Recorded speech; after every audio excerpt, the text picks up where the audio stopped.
이사야서 46장 말씀 1절부터 7절까지 먼저 한 절씩 교독하면서 읽겠습니다. 1절부터 7절입니다. 벨은 엎드러졌고 느보는 구부러졌도다. 그들의 우상들은 짐승과 가축에게 실렸으니 너희가 떠매고 다니던 그것들이 피곤한 짐승의 무거운 짐이 되었도다. 그들은 구부러졌고 그들은 일제히 엎드려졌으므로 그 짐을 구하여 내지 못하고 자기들도 잡혀갔느니라. 야곱의 집이여 이스라엘의 집이여 남은 모든 자여 내게 들을지어다. 배에서 태어남으로부터 내게 안겼고 태에서 남으로부터 내게 입힌 너희여, 너희가 노년에 이르기까지 내가 그리하겠고 백발이 되기까지 내가 너희를 품을 것이라. 내가 지었은즉 내가 업을 것이요 내가 품고 구하여 내리라. 너희가 나를 누구에게 비기며 누구와 짝하며 누구와 비교하여 서로 같다 하겠느냐. 사람들이 주머니에 금을 쏟아내며 은을 저울에 달아 도금장에게 주고 그것으로 신을 만들게 하고 그것에게 엎드려 경배하며 그것을 들어 어깨에 메어다가 그의 저수에 두면 그것이 서 있고 거기에서 능히 움직이지 못하며 그에게 부르짖어도 능히 응답하지 못하며 고난에서 구원내지도 못하느니라. 아멘. 할렐루야. 하나님 주시는 은혜와 평강이 우리 성도님들 위해 늘 충만하시기를 주님의 이름으로 축원드립니다. 일교차가 매우 심합니다. 그래서 이런 날씨에 이렇게 체온 관리를 잘 해야 된다고 그래요. 저도 인천에 살 때 비염이 너무너무 심했습니다. 그래서 그냥 하루 종일 콧물이 줄줄 흐르고요. 약 없이는 살 수 없게 그렇게 살다가요. 원주로 이사 오니까 어느 순간 비염이 없어지더라고요. 그래서 공기가 좋은 데가 좋긴 좋구나 그렇게 생각이 됩니다. 그런데도 이렇게 일주차가 심하면 콧물이 나오고 그러는데요. 그 의사가 하는 말이 무조건 뜨거운 물을 먹으라 하더라고요. 뜨거운 물을. 그래서 온몸에 체온을 올리는 것이 가장 중요하다고 그럽니다. 그러니까 미지근한 물도 말고 뜨거운 물을 마시라고 그래요. 그래서 이 환절기에 건강을 잘 이렇게 지키시는 우리 성도님들 되시기 바랍니다. 오늘 말씀 이사야서 46장은 45장에 이어서 하신 말씀입니다. 하나님께서 그의 기름 부음 받은 고레스를 통하여서 이스라엘을 회복시키십니다. 고레스 왕, 그 고레스 왕은 바벨론을 무너뜨리고 그리고 페르시아를 세우는 그런 왕으로 그는 자기 스스로를 해방자라고 부릅니다. 그래서 역사책에는 키루스 황제라고 이렇게 되어 있는데요. 바벨론의 왕 벨사사를 죽이고 키루스 황제, 고레스 황제가 이 바사라는 나라, 페르시아의 전신이 되는데요. 이 바사의 그런 황제가 됩니다. 그리고 모든 민족들을 다 자기 나라로 돌려보냈어요. 그 전에 바벨론은 세계를 정복하면 어떤 정책을 쳤느냐 하면 거기에 살고 있는 귀족들 그리고 지배층들, 지도자들을 다 잡아갔습니다. 자기 나라로 잡아가서 거기서 살게 하고 그리고 지도자들이 사라지니까요. 여기 살고 있는 사람들은 다 오합지졸이 돼버리죠. 그래서 온 다른 민족하고 섞여버립니다. 그 섞여서 된 사람들이 바로 사마리아인들입니다. 사마리아인들은 순수 혈통을 지킨 것이 아니라 이방 사람들과 결혼하여서 혼혈족이 되었죠. 그래서 예수님 당시에 유대인들은 이 사마리아인들을 개와 같이 여겼습니다. 왜 그러냐? 섞였다는 것이죠. 자기들은 순수한데. 그래서 이 바벨론이 그 나라의 그런 지도층들 그리고 젊은 그런 수재들을 다 잡아가고 거기에 있는 신들도 다 잡아갔습니다. 우상에 있는 신전들. 그래서 예루살렘에 있는 그런 하나님을 섬기는 그 성전의 내탕고에 있는 그런 금은보화를 다 가져다가 자기 창고에 둔 것이 바벨론이 한 정책입니다. 근데 그 바벨론이 고레스 왕에 의해서 이제 망하게 됩니다. 그리고 고레스 왕은 모든 민족들을 자기 고향으로 보내지요. 자기 고향으로 돌려보내는데요. 자기 고향으로 돌아간 백성들이 다시 나라를 재건하고 그리고 다시 국가의 형태를 갖춘 나라는 오직 이 유대민족뿐이 없습니다. 그래서 이 유대민족이 다시 회복되어져서 나라를 이루고 그리고 메시아를 기다리는 그런 하나님의 백성이 되는 것이죠.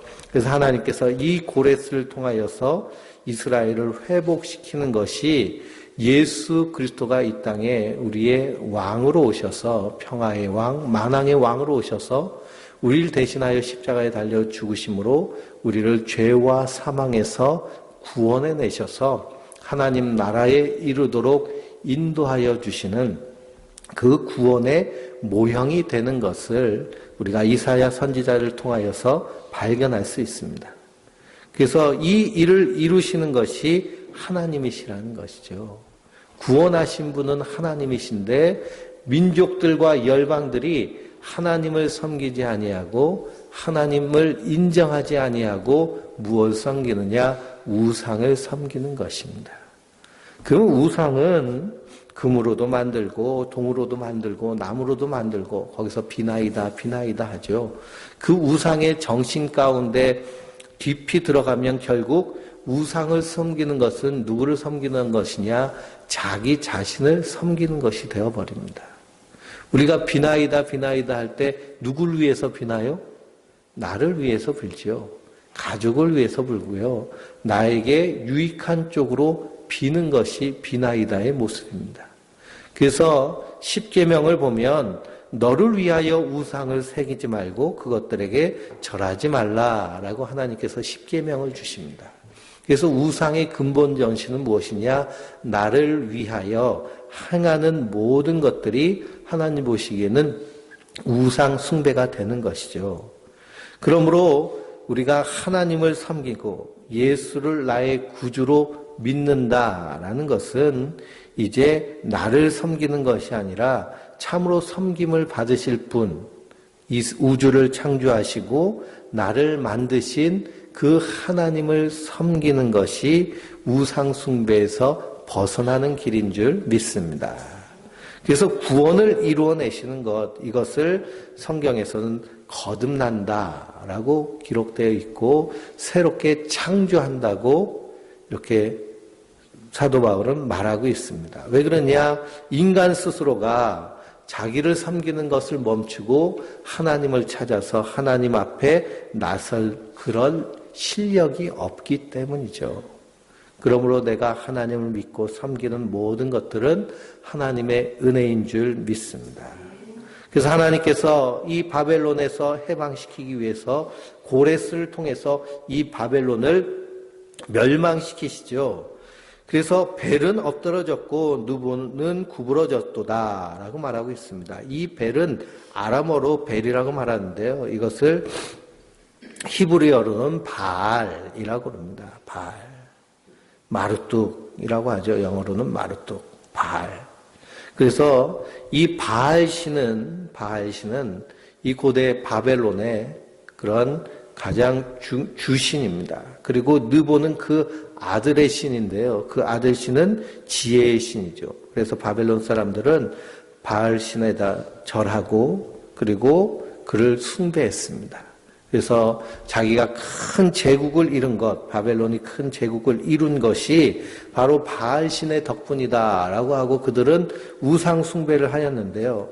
그 바벨론이 망하니 그 벨과 느보는 엎드려지고 구부려져서 그래서 짐승과 가축에게 실려 나가는 꼴이 되었다라는 겁니다. 그래서 그 우상은 아무도 구원해내지 못하고 그 우상 스스로도 그 이방 신들도 결국 자기들도 잡혀갔다라는 것이죠. 그러니 야곱의 집이요, 이스라엘 집의 남은 자여, 이스라엘 백성들을 부르시는 겁니다. 그러면서 그들에게 말하기를 참 하나님이 누구냐라는 겁니다. 참 하나님이 누구냐. 참 하나님이 누군지 한번 생각해 보라라는 것입니다. 이사야서를 읽어보면 야곱 그리고 이스라엘 동시에 말한 말씀들이 많이 나옵니다. 야곱아, 지렁이 같은 야곱아, 너 이스라엘아. 오늘 말씀에도 야곱의 집이여 이스라엘의 집에 남은 모든 자여라고 말합니다.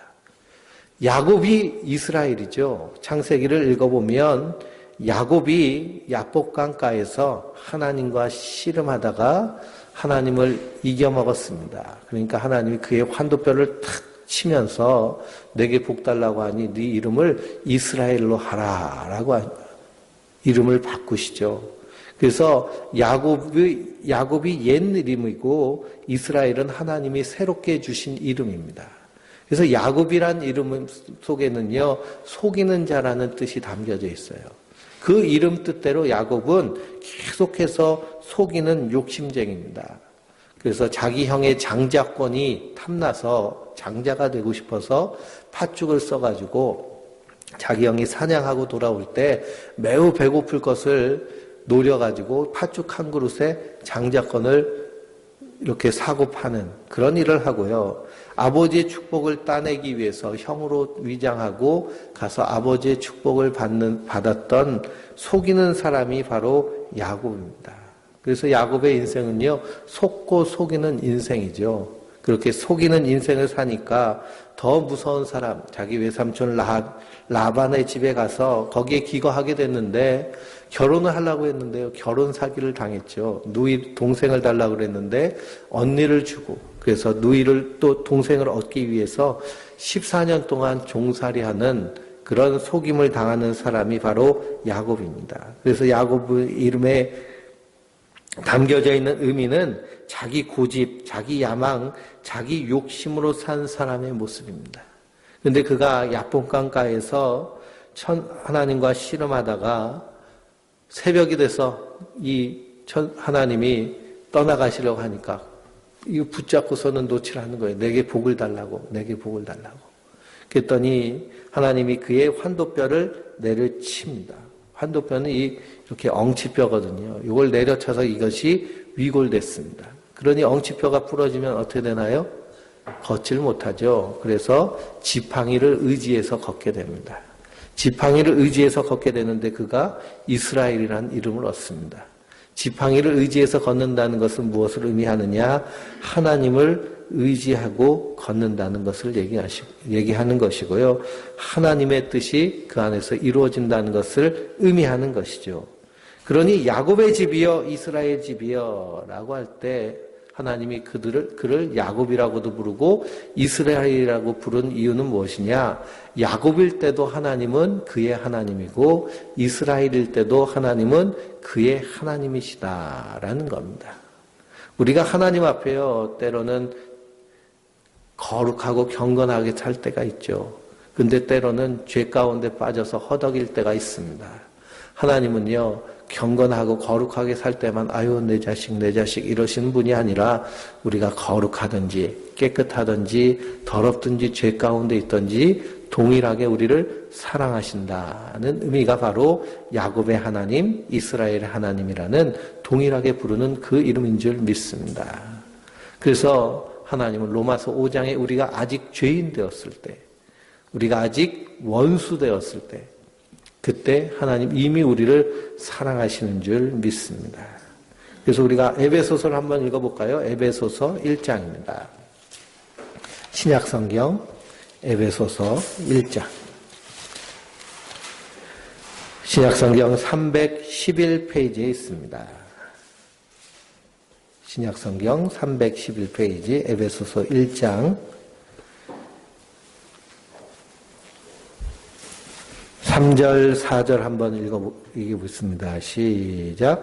찬송하리로다. 하나님 곧 우리 주 예수 그리스도의 아버지께서 그리스도 안에서 하늘에 속한 모든 신령한 복을 우리에게 주시되 곧 창세전에 그리스도 안에서 우리를 택하사 우리로 사랑 안에서 그 앞에 거룩하고 흠이 없게 하시려고 그 기쁘신 뜻대로 우리를 예정하사 예수 그리스도로 말미암아 자기의 아들들이 되게 하셨으니 아멘. 여기까지 보면요, 우리가 하나님을 찬송합니다. 찬송하리로다. 사도 바울이 에베소 교회 성도를 향해서 찬송하자라고 하는 것이죠. 왜 찬송하라고 하느냐? 하나님 곧 우리 주 예수 그리스도의 아버지께서 그리스도 안에서 하늘에 속한 모든 신령한 복을 우리에게 주셨다는 겁니다. 그 신령한 복이 무엇이냐? 창세전에 그리스도 안에서 우리를 어떻게 하셨다는 거예요? 택하셨다는 겁니다. 택하셔서. 그 사랑 안에서 거룩하고 흠이 없게 하시려고 그 기쁘신 뜻대로 우리를 어떻게 하셨어요? 예정하셨습니다. 예정하셨어요. 그리고 7절 말씀에 보니까 우리는 그리스도 안에서 그의 은혜의 풍성함을 따라 그의 피로 말미암아 속량 곧 죄사함을 받았느니라. 하나님 예정하셔서 이 땅에 태어나게 하셨는데 이 땅의 죄악으로 말미암아 우리가 죄인 되었습니다. 그럼에도 불구하고 그리스도의 은혜로 말미암아 우리의 죄를 대신 지시고 십자가에 달려 죽으심으로 우리의 죄값을 다 치르신 거예요. 그 이유는 왜 그렇게 하셨느냐? 10절 말씀에 보니까 하늘에 있는 것이나 땅에 있는 것이 다 그리스도 안에서 통일되게 하려 하심이니라 라고 말씀하고 있습니다. 우리를 깨끗게 하심으로 말미암아 이 세상 모든 것들이 하나님의 나라가 아들의 나라 되기 위해서 우리를 그렇게 예정하시고 택하신 것입니다. 그리고 뿐만 아니라 13절 말씀에 그리스도 안에서 너희도 진리의 말씀 곧 너희의 구원의 복음을 듣고 그 안에서 또 믿어 약속의 성령으로 인치심을 받았느니 인치심을 받았으니 성령으로 우리를 도장을 꽉 찍으셨다는 거예요. 우리가 부동산 계약을 할 때 보면 인감도장을 딱 찍잖아요. 인감도장을 딱 찍으면 이것은 이제 더 이상 누구 거가 되는 거예요? 내 것이 되는 것처럼 성령으로 우리를 인을 탁 치셔서 우리를 하나님의 백성, 하나님의 자녀 삼으시고 그리고 우리의 보증이 되셨다라는 사실입니다. 이는 우리의 기업의 보증이 되사 그 얻으신 것을 속량하시고 그의 영광을 찬송하게 하려 하심이라 라고 말씀하고 있습니다. 그러니 오늘 이사야서 46장으로 돌아가서요. 3절 말씀에 야곱의 집이여 이스라엘 집이여 남은 모든 자여 내게 들을지어다. 배에서 태어남으로부터 내게 안겼고 태에서 남으로부터 내게 업힌 너희여 너희가 노년에 이르기까지 내가 그리하겠고 백발이 되기까지 내가 너희를 품을 것이라. 내가 지었은즉 내가 업을 것이요 내가 품고 구하여 내리라 라고 말씀하고 있습니다. 그것은 뭐예요? 이스라엘 백성들을 어떻게 하시겠다는 거예요? 구원하시겠다는 겁니다. 너희를 바벨론에서 회복시켜서 하나님의 약속의 땅 이스라엘 나라를 다시 회복하는 것도 누가 하신다는 거예요? 하나님이 하신다라는 것입니다. 하나님이 하신다. 그래서 이스라엘 백성들이 출애굽하여서 광야길을 걸어갈 때 하나님께서 불기둥과 구름기둥으로 인도하여 주셨죠. 만나를 먹이시고요. 메추라기를 먹이시고 그리고 반석을 쳐서 생수를 마시게 하시고 그리고 그들이 광야에서 40년 살 동안 옷이 닳지 않아서 옷이 필요 없었고요. 신발이 닳지 않아서 신발을 만들 필요가 없을 정도로 하나님께서 그들을 그렇게 인도하여 주셨습니다. 그래서 신앙생활은요, 인도함을 받는 것입니다. 선한 목자교회잖아요, 목자. 목자는 양떼를 인도하는 것인데요. 예수님이 우리의 목자 되신다는 것이죠. 그래서 요한계시록에 보면 어린 양의 피로 깨끗하게 씻음을 받은 성도들은 어린 양이 어디로 가든지 그대로 따라가는 자들. 그래서 성도는 하나님의 인도를 받는 자들입니다. 그래서 시편을 읽어보면 여호와의 말씀은 내 발의 길이요 내 길의 빛이시니이다 라고 고백하고 있습니다. 내 발에 길이 있어야 걸어가지요. 길이 없으면 어디로 갈지 방황하게 되는데요. 하나님의 말씀이 우리 인생의 길이라는 것입니다. 그리고 그 길이 어두운 밤이면 깜깜하여서 보이지 않을 텐데 그 길에 빛으로 비춰주심으로 그 길을 가게 하시는 것이죠. 그러면 성도는 하나님의 말씀에 따라 한 걸음 한 걸음 걸어가는 자인 줄 믿습니다. 그 말씀이 오늘 내가 너희를 태어날 때부터 내가 너를 안고 업어서 키웠고 노년에 이르기까지 백발이 되기까지 너희를 품어서 너희를 인도하여서 구원한 사람이 바로 나 여호와 하나님이다 라고 선언하고 계시는 겁니다. 그런데 너희는 나와 누구를 비교하냐라는 것이죠. 지금 이스라엘 백성들도 누구랑 비교하는 거예요? 바벨론의 우상과 비교하는 겁니다. 그들이 생각하기에 야 하나님이 졌다. 그렇죠? 그 고대의 전쟁은요 신들의 전쟁입니다. 그래서 전쟁터에 나갈 때요 다 자기 신에게 경배하고 자기 신들의 이름으로 나가서 싸워요. 싸워서 이기는데 지면은 누가 지는 거예요? 자기 신이 지는 거죠. 그런 사고방식이 있기 때문에 바벨론에 의해서 이 이스라엘이 멸망하였다라고 하면 하나님이 진 게 된 겁니다. 하나님이 진 거예요. 그러니 이 바벨론의 포로로 잡혀간 사람들이 이 바벨론의 우상, 이 바알과 그리고 느보신을 바라보며 또 거기에다 경배도 했겠죠. 절도 하고 빌기도 하고 70년 동안 살았으니까요. 그러면서 하나님과 비교하는데 하나님이 어디다 나를 비교하냐라고 말씀하고 계시는 겁니다. 그래서 8절부터 13절까지 또 한 절씩 읽어보겠습니다. 너희 패역한 자들아 이 일을 기억하고 장부가 되라. 이 일을 마음에 두라. 너희는 옛적 일을 기억하라. 나는 하나님이라. 나 외에 다른 이가 없느니라. 나는 하나님이라. 나 같은 이가 없느니라. 내가 시초부터 종말을 알리며 아직 이루지 아니한 일을 옛적부터 보이고 이루기를 나의 뜻이 설 것이니 내가 나의 모든 기뻐하는 것을 이루리라 하였노라. 내가 동쪽에서 사나운 날짐승을 부르며 먼 나라에서 나의 뜻을 이룰 사람을 부를 것이라. 내가 말하였은즉 반드시 이룰 것이요 계획하였은즉 반드시 시행하리라.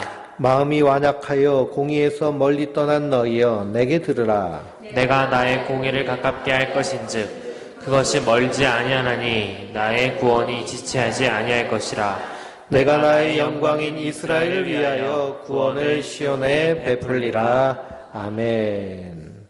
너희 패역한 자들아 이 일을 기억하고 장부가 되어라. 이 일을 마음에 두라 라고 말씀하십니다. 너희 패역한 자들은 누구를 말하나요? 우상 숭배하는 자들이죠. 하나님의 구원을 입고도 우상 숭배하는 자들. 이스라엘 백성들의 가장 큰 구원은 무엇이냐? 애굽에서 해방되는 그런 해방이 가장 큰 구원이었습니다. 노예에서 탈출해서요. 한 나라를 이룬 그런 기적 같은 일을 행하였는데 그것이 하나님이 그들을 그렇게 인도하셨다는 겁니다. 너희는 옛적 일을 기억하라. 나는 하나님이라. 그 옛적 일이란 출애굽과 광야에서의 삶과 가나안의 정복을 말하는 것이죠. 고고학자들이요. 이 람색과 비돈 그 땅을 계속 파고 있습니다. 파서 발견된 것이 있는데 이 셈족의 큰 대저택을 발견했어요. 셈족의 대저택을 발견했는데 그 저택 기둥이 12개로 돼 있고 그리고 그 집에 무덤이 12개가 있는데 그 무덤 중에 하나는 피라미드 형태로 잘 꾸며진 무덤이고 거기에 사람 석상이 그려져 있는데 그것이 유대인들 형상을 되었고 그 옷을 입은 그런 모양이 동상에 남아있는데 채색 옷을 입은 그리고 그 무덤 그래서 이집트의 왕을 이렇게 장례 치르듯이 그렇게 장례를 치렀는데 무덤에 사람이 없는 그런 대저택을 발견했습니다. 그게 누구의 집일까요? 요셉의 집이겠죠. 요셉의 집을 발견하고요. 그리고 그 당시에 그 이스라엘 사람들이 거주하였던 대규모 거주지를 발견했습니다. 그걸 발견할 수 있는 이유는 뭐냐? 이스라엘 사람하고요. 이스라엘 사람은 저 시리아 쪽, 팔레스타인, 셈족인데 셈족 사람들의 그런 집과 그리고 무덤, 그런 풍속과 이집트인들과는 완전히 다르기 때문에요. 그 대규모 그 거주지를 발견했습니다. 근데 놀라운 것은 그 거주지가 하루아침에 이렇게 유기되었다고 그러죠. 텅 비어서 비어있는 모습으로 그렇게 과학자들이 이렇게 추론하는 유적지가 발견됩니다. 그러니 이 출애굽하고 모든 일들이요, 역사적으로 하나씩 하나씩 다 드러나고 있는 것이 이 고고학을 통해서 발견된 것입니다. 그러니 이 하나님이 하신 그 옛일을 기억하라라는 것입니다. 이 이집트의 고, 중, 신 이렇게 세 부분으로 고대 왕조를 구별하는데요. 그 중에 중왕조가 있습니다. 중왕조가 멸망할 쯤에 그 중왕조의 한 역사학자며 시인이 이렇게 시를 적은, 노래를 적은 파피루스가 발견됐어요. 그 파피루스 안에 담겨져 있는 이 나라가 왜 멸망하게 되었나 하는 그 노래가 있는데요. 그 노래 내용이 무엇이냐? 이 애굽의 10가지 재앙을 받은 그 재난으로 인하여서 이 이집트가 망하게 됐다라는 그런 내용들이 담겨져 있는 그런 파피루스가 발견됐습니다. 그러니 그런 증거들이 하나씩 하나씩 나타나며 이 하나님이 행하신 일들, 이 일이 역사적인 사실임을 점점 드러내고 있는 것이죠. 점점 드러나고 나타나고 있습니다. 그래서 너희는 그 옛일을 기억하라는 거예요. 그 일을 이루신 분이 누구시냐? 하나님이시라는 겁니다. 하나님이시다. 그 하나님이 새 일을 이루실 것이니, 그러므로 너희는 그 마음을 어떻게 하라는 거예요? 하나님 행하실 일을 기억하고 장구가 되어라. 담대하라. 라는 겁니다. 담대하라. 강하고 담대하라. 이 세상 모든 사람들이 우상에 절할지라도 담대하게 서서 하나님만을 섬기라는 것이 이사야 선지자의 외침인 줄 믿습니다. 이 세상 모든 사람들의 모습은요, 우상 숭배자의 모습입니다. 왜 그럴까요? 다 누구를 위해서 살기 때문에? 자기 자신을 위해 살기 때문이죠. 그러나 성도는 누구를 위해 사는 자들일까요? 하나님을 위해 사는 자들인 줄 믿습니다. 내가 열심히 일하는 것도 주를 위하여 일하는 것이고, 내가 이 땅에서 호흡하며 사는 것도 주를 위하여 사는 것입니다. 그런 인생을 살면요, 우리 인생이 분명한 목적과 방향을 가지고 살게 되며 그 안에서 인도하시는 하나님의 인도함을 경험하게 되는 줄 믿습니다. 목적을 잃어버리면요, 인생이 엉뚱한 길로 가게 되죠. 엉뚱한 길로 가게 됩니다. 그래서 어저께 그것이 알고 싶다에 명성교회 800억 비자금의 비밀 그렇게 해서 나왔는데요.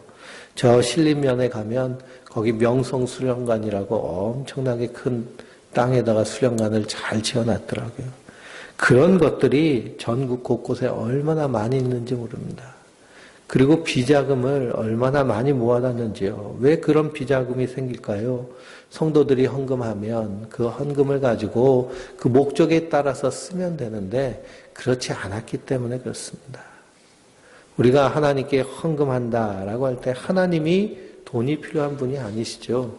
그러나 하나님 우리가 이 땅에서 서로 섬기며 사랑하기를 원하십니다. 그래서 우리가 하나님께 드리는 그 예물로 말미암아 하나님의 사랑을 실천하는 것이 바로 하나님께 드린 헌금의 본 목적입니다. 그러니 큰 교회를 이루고 그렇게 많은 돈을 가지고 있으면 그것을 가지고 선한 일을 하면요, 얼마나 많은 일을 할 수 있을까요? 근데 그것을 다 고여두게 되니까 결국에는 썩게 되는 것입니다. 사람은 견물생심이라고 그러죠. 돈을 보면 아까운 마음이 드는 것이죠. 그래서 그걸 내려놓는다는 것이 참으로 힘들고 어렵습니다. 그래서 사도 바울은 항상 우리가 하나님 앞에 선한 청지기인 것을 잊지 말라라고 말합니다. 이 홍콩의 중국의 아주 유명한 배우인 주윤발이요. 주윤발이 자기 재산을 사회에 환원하겠다라고 이렇게 선언을 했습니다. 재산이 2천억이 넘더라고요. 아주 옛날에 주윤발 하면 영웅본색 해가지고 쌍권총 들고 하면 아주 그냥 제가 그때 중학생이었는데요. 그냥 그거 보면서 그냥 심장이 쿵쾅쿵쾅하고 우상이 되고 그랬는데 자기가 모은 그것이 자기 것이 아니고 나에게 맡겨진 것이기 때문에 난 이것으로 선한 일을 하겠다. 그렇게 선포를 했습니다. 참 대단하죠. 그 주윤발 영화배우는 평소에도 사치 부리지 않고 아주 소소하고 검소하게 살기로 유명한 사람인데요. 그렇게 사니까 이렇게 배우가 나이가 들어도 사람들에게 사랑받고 존경받는 그런 배우가 되는 걸 보게 됩니다. 그래서 이 일을 기억하라는 겁니다. 하나님이 행하신 일을 기억하고 하나님이 행하실 일을 기억하는 것이 성도의 그러한 삶인 줄 믿습니다. 12절에 보니 마음이 완악하여 공의에서 멀리 떠난 너희여 내게 들으라 라고 말씀합니다. 이 말씀을 세번역 성경으로 보니까 마음이 완악하여 하나님의 승리에서 멀리 떠난 너희여 라고 번역되어 있습니다. 하나님의 의의 승리, 성도는 하나님의 의의 승리를 믿는 자들입니다. 하나님의 의의 승리가 무엇일까요? 세상을 반드시 심판하시고 그리고 믿는 자들을 하나님의 나라로 이끄실 것을 믿는 것이 의의 승리입니다. 근데 우리가 살고 있는 이 세상은 의로운가요? 악이 관영한가요? 악이 가득 찼죠. 온갖 더러운 죄악들이 가득해서요. 뉴스를 보면 어떨 때는 막 화날 때가 있어요. 그런 뉴스들이 엄청나게 나오죠. 죄가 가득해 있습니다. 아무리 법을 강하게 하고 강하게 해도 그 법막을 피해가지고 미꾸라지처럼 다니면서 죄 짓는 사람들이 있고요. 그리고 점점 세상 가운데 악이 더 번창하는 그런 모습이 이 땅 가운데 있습니다. 그러나 그런 가운데서 성도는 의의 최후 승리를 믿는 자들입니다. 하나님이 반드시 세상을 심판하시고 구원하실 것을 믿는 자들. 그러면 그런 자들은 어느 편에 설까요? 하나님의 의의 편에 서는 줄 믿습니다. 세상은 다 자기의 욕심에 따라 자기의 이익에 따라 때로는 악을 선택하고 죄 짓는 것도 서슴지 않지만 하나님의 사람은 항상 의로운 길을 선택하는 것입니다. 때로는 우리가 사업하다가 의로운 길을 선택하다 보면 손해볼 수도 있잖아요. 그렇지만 그 손해볼지라도 의의 길을 선택하는 것, 믿음의 길을 선택하는 것, 그것이 하나님 앞에 의로운 일인 줄 믿습니다. 그래서 그런 자에게 하나님께서 구원을 베풀겠다라고 말씀하십니다. 그리스도 안에 있는 성도는 이 땅에서 하나님의 선하심과 인자하심을 따라가는 자들인 줄 믿습니다. 우리 47장을 한번 우리 11절까지 같이 읽어보겠습니다. 처녀딸 바벨론이여 내려와서 티끌에 앉으라. 딸 갈대하여 보좌에 없어졌으니 땅에 앉으라. 내가 다시는 곱고 아립답다 일걸음을 받지 못할 것임이라. 맷돌을 가지고 가루를 갈고 너울을 벗으며 치마를 걷어 다리를 드러내고 강을 건너라. 내 속살이 드러나고 내 부끄러운 것이 보일 것이라. 내가 보복하되 사람을 아끼지 아니하리라. 우리가 구원자는 그의 이름이 만군의 여호와 이스라엘의 거룩한 이신이라. 딸 갈대하여 잠잠히 앉으라. 흑암에 들어가라. 내가 다시는 여러 왕국의 여주인이라 일컬음을 받지 못하리라. 전에 내가 내 백성에게 노하여 내 기업을 욕하게 하여 그것을 내 손에 넘겨주었거늘 내가 그들을 궁휼히 여기지 아니하고 늙은이에게 내 멍에를 심히 무겁게 메우며 말하기를 내가 영영이 여주인이 되리라 하고 이 일을 내 마음에 두지도 아니하며 그 일의 종말을 생각하지도 아니하도다. 그러므로 사치하고 평안히 기대며 마음에 이르기를 나뿐이라 나 외에 다른 이가 없도다. 나는 과부로 지내지도 아니하며 자녀를 잃어버린 일도 모르리라 하는 자여 너는 이제 들을지어다. 한날에 갑자기 자녀를 잃으며 과부가 되는 이 두 가지 일이 내게 임할 것이라.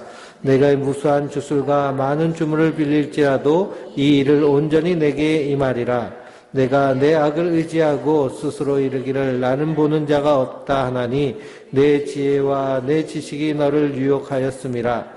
내 마음에 이르기를 나뿐이라 나 외에 다른 이가 없다 하였으므로 재앙이 내게 임하리라. 그러나 내가 그 근원을 알지 못할 것이며 손해가 내게 이르리라. 그러나 이를 물리칠 능력이 없을 것이며 파멸이 혼연히 내게 임하리라. 그러나 내가 알지 못할 것이니라. 아멘. 하나님께서 바벨론에 대한 심판을 선포하십니다. 처녀딸 바벨론이여 내려와서 티끌에 앉으라. 그전에는 어디에 앉아 있느냐? 높고 높은 보좌에 앉아 있었죠. 그러나 이제는 너에게 보좌가 없다라는 것입니다. 이사야서에 보면 바벨론의 심판에 대한 말씀이 13장에도 나오고 21장에도 나오고 47장에도 나옵니다. 이 바벨론의 심판, 근데 이 바벨론의 심판이 요한계시록에 또 나오죠. 그래서 왜 바벨론이 심판을 받느냐? 바벨론은 하나님의 도구와 같은 자입니다. 그런데 자기가 잘나서 된 줄 알고 마구 설치죠. 그러니 하나님께서 그것을 꺾으시는 것입니다. 믿음의 시작은 무엇이냐? 하나님이 계신 것과 그리고 그를 찾는 자들에게 상 주시는 것임을 믿는 것이 믿음의 시작이죠. 바벨론을 강성케 하신 것도 하나님이 하신 것입니다. 그런데 교만한 것은 자기 스스로가 선 줄 아는 것이 교만입니다. 하나님이 가장 싫어하시는 것이 무엇이냐? 교만입니다. 자기 스스로 선 줄 아는 것.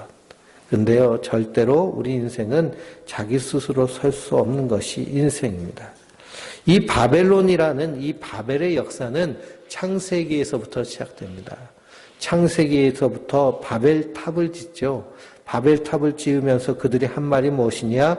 흩어짐을 면하고 우리의 이름을 내고 하나님처럼 되자라는 것이 바벨탑을 만든 사람들의 모습입니다.